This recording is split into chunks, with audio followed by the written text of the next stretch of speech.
Hey guys, what's up? Welcome back to another video. Today we're not heading to the track and we're not doing any workouts. I did do some workouts, but I filmed those and we're gonna put those up in a video tomorrow. But today, just kind of want to slow things down a little bit, get a little more personal with you guys. Just based on some of the comments and messages I've been getting from you, it's quite apparent that you guys still really don't know who Jeff Walker is. So I'm gonna kind of take you back through my history. Start off right from the beginning on the old PW50s and just take you through my amateur career and all the way until present day pretty much. So hopefully you guys will learn a bit more about me. Hopefully it'll kind of resolve some of the questions you guys have been having, and hopefully it motivates some of you guys to get up and just go chase what you want. Before I get too deep into the video though, I want to give a huge thank you guys because the channel just hit 20,000 subscribers, which is just mind-blowing to me. Like, we just started this channel, or started posting on this channel in November, so 3 months we got 20,000 subscribers. It's like I never expected that. It's just crazy. I remember sometime in December someone said like 5K by the new year, and I was like, dude, whatever, get out of here. And we were at like 7K by the new year, and then now we're at 20,000. It's just insane. So not only that, but we're up to over 1.5 million total views on the channel, which is also crazy. And even on Instagram, we're almost up to 10,000 followers. So just crazy. And to show you guys my appreciation, we're gonna do a bit of a giveaway. So what we're gonna be giving away today is a signed Alias jersey. So I wore this at the Redbud Pro National in the 450 class in 2017. It was actually one of my very first Alias jerseys that I got. I think it might have been my first Alias jersey actually. So this is a pretty special one to me. Like I said, I raced in it at Redbud, which is my hometown race for 4th of July. So sick red, white, and blue. Really special one to me. I hope whoever wins it will be really stoked. And to go with it, I'm also going to be giving away this brand new pair of 100% Accurate goggles in the all neon colorway. Never worn, brand new, so that'll be pretty sweet. I'm thinking about like signing the lens, but then also sending another lens with it. So if you guys just want to like hang it up with my signature on it, you can, or if you want to wear them, you can. So either way. All you guys have to do to enter to win these is head over, follow me on Instagram. It's at JeffWalker84. I'll put it up on screen, and go drop a comment on my most recent picture. It'll be a picture of these two, probably a picture of me wearing the jersey, and then the next picture will be both of these items. So go over, follow me on Instagram, and comment on that photo for a chance to win. And I'll just randomly pick a winner sometime next week, and I'll let you guys know. I'll probably send you a DM, whoever wins, and we'll get these things sent out to you. But anyways, that takes care of that. Let's get back to the video. All right, so like I said, I'm gonna start right from the beginning, PWs and how I got into racing. So my dad used to be a ripper back in the 70s. He got like third at the Lorettas of way back in the day, pretty much. So he was always a ripper. His brother raced, all of his friends raced, and my older brother also got into motocross when he was, I think he was probably about 6 at the time. I was 2. He's 4 years older than me. So it was just kind of the natural progression of things. We had a PW50 laying around and had my name on it. So that's how I got into racing. I think I was 4 years old when I first got on a PW50. And then I didn't really start racing until I was like maybe 6 or 7 or something like that. So didn't start racing right off the bat, but always loved riding the PW50 around the yard. And that just kind of led into the start of my amateur career, which is not a very typical amateur career. Let me just start off by saying I was awful on little bikes. All the way up until I got on a 250F pretty much, I was garbage. I'm talking about like getting lapped in 85C class at local races. Not even like Loretta's qualifiers, just straight up local races, I would get lapped. Part of that was due to all the injuries I got as a young kid. Like I said, I started riding when I was 4, and then my first injury was a collarbone on my PW50 when I was 5. So it seemed like anytime I started to gain some momentum in racing, another setback would happen. So my first one was when I was 5 and recovered from that just fine. Started racing 65s when I was 6, and shortly after that, when I was 7, I had my first really serious injury, which We didn't know it was a serious injury at the time. I just kind of tipped over in a corner and had some knee pain. And of course, me being 7 years old, no one really suspected anything gnarly had happened. So for the next year, I just kind of rode and went about daily life with this knee pain. And sure enough, a year later, when I was getting up off the couch to go to school, it just completely gave out. And we went to the hospital, and it turned out I had torn my ACL the year earlier. So I was pretty much living life with a torn ACL at 7 years old, which was absolutely destroying my meniscus as well. So by the time they got into there to fix everything, my ACL was just completely gone. And my meniscus, I think they were able to salvage about half of my meniscus. So that was pretty devastating. Of course, when you're that little, you don't really understand like what that does to you in the long term. But to this very day, I'm still suffering from like pretty severe knee pain from that. So that was pretty much like a turning point in my amateur career where it just kind of halted all progress. I spent 8 months like rehabbing it, 8 months no weight bearing, and then finally got back on the bike when I was on an 85. So pretty much missed my entire 65 career. Got back on an 85, and then 4 months later tore my ACL again. So that really just halted all progress. It was really devastating, honestly. Like, when you're a kid is when you're building all those fundamental skills, and I never really had that chance because I went 8 months off the bike, 3 months later did it again, spent another 8 months rehabbing. Pretty much killed like any sort of chance I had to do anything as an amateur. And like I said, once I came back from that, I was pretty overweight because when you're a kid, all you do is eat and play. So when you take play out of the equation, you guessed it, I got pretty plump as a kid. Not to mention, I couldn't walk for almost 2 years, so I had no strength really. So once I finally did get back on the bike, I was just slow as all could be. Like I said, I was getting lapped in the 85C class at local races, which is pretty insane considering local races are only like 4 laps. So if that tells you anything, I was garbage. Never had any hopes of going to Loretta's. We never even went to area qualifiers because what was the point? Like, I was awful. So, I mean, I would struggle even to qualify for like the Canadian Amateur Nationals, which is like the Canadian version of Loretta's.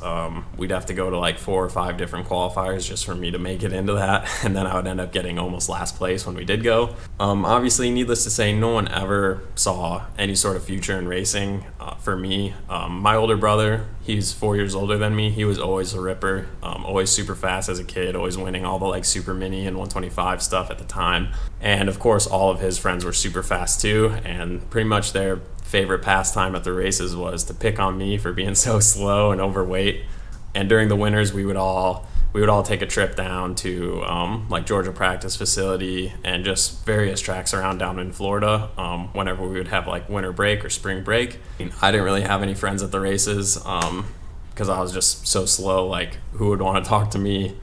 So all of Tim's friends would come down, and pretty much the whole week vacation would just be them ripping on me for being so fat and slow. As sucky as that is, like, they're pretty much the reason I am where I am now, because I'm very much a person that's fueled by anger, and needless to say, those guys pissed me off. So pretty much my entire career on mini bikes was just a wash. I might as well have not even really ridden.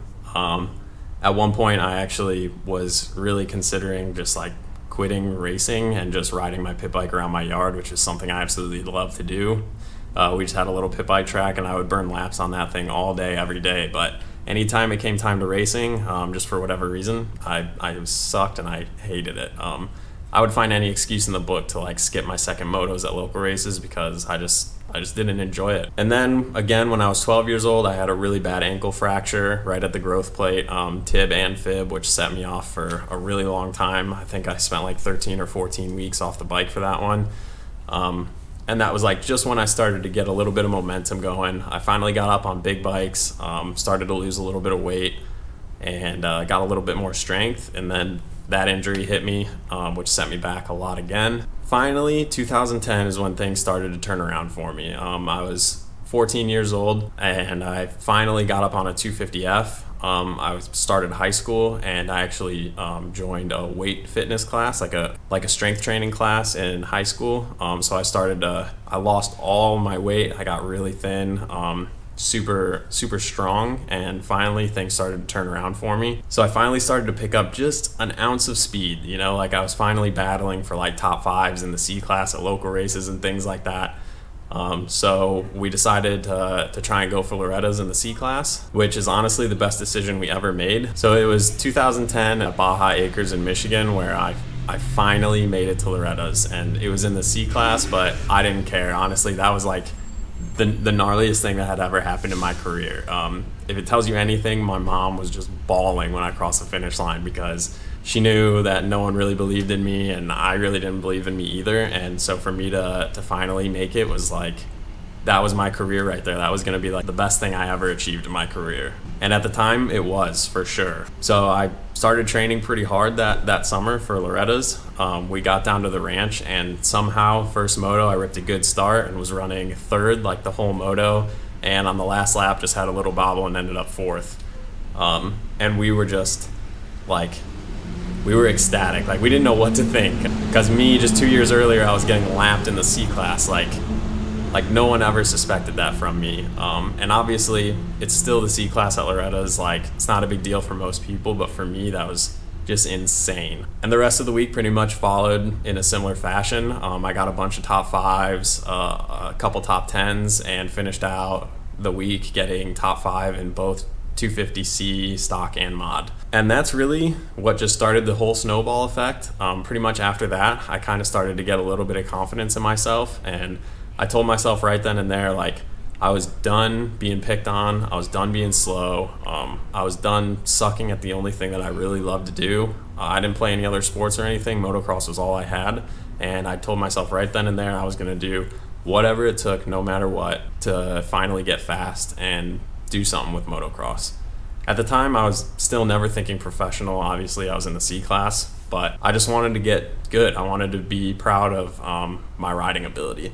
So that's when I really started training hard, completely gave up all the things that normal high school students do. I didn't really go out with my friends. I definitely didn't go to any parties or anything. Pretty much every waking moment was either spent at school, doing homework, going to the track, or working out. I got really conscious about my fitness. I kept taking that strength training class in school, which was huge for me, and then I would go home, do like an insanity videotape, and then go to the track probably 4 or 5 times a week, and started seeing results immediately. So the next year in 2011, I qualified for the B class at Loretta's. I didn't do very good. I think I got maybe like the high 20s or something like that. Qualified again the next year. I think I got 13th or something in 250B. Qualified again the next year after that. So this is 2013 now. And 2013 was really the year where my riding took a turning point. I remember at an area qualifier, Aaron Plessinger was there. It was at Redbud, and we had a really gnarly battle, and I actually ended up beating him somehow. And then at Loretta's that year, we were both in 450B, and he won it, and I got second. So that was really like the turning point in my career where I started to like really believe that maybe I could go pro and maybe get some sort of ride, and just really make a go for it.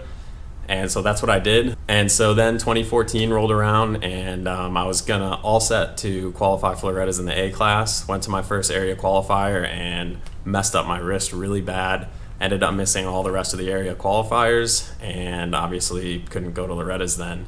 And I kind of sat down and I was like, dude, this was gonna be my shot to like make it in the A class at Loretta's, possibly land a factory ride and go into the pros.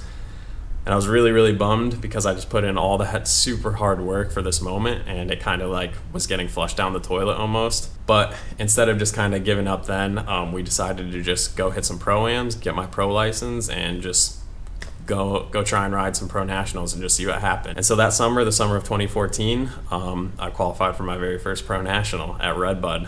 It was sick in front of all my friends and family. I'm not a very emotional guy, but I kind of started tearing up and everything once the final practice ended and I looked at the sheet and confirmed that I had actually made it in. It was the craziest feeling I've ever felt.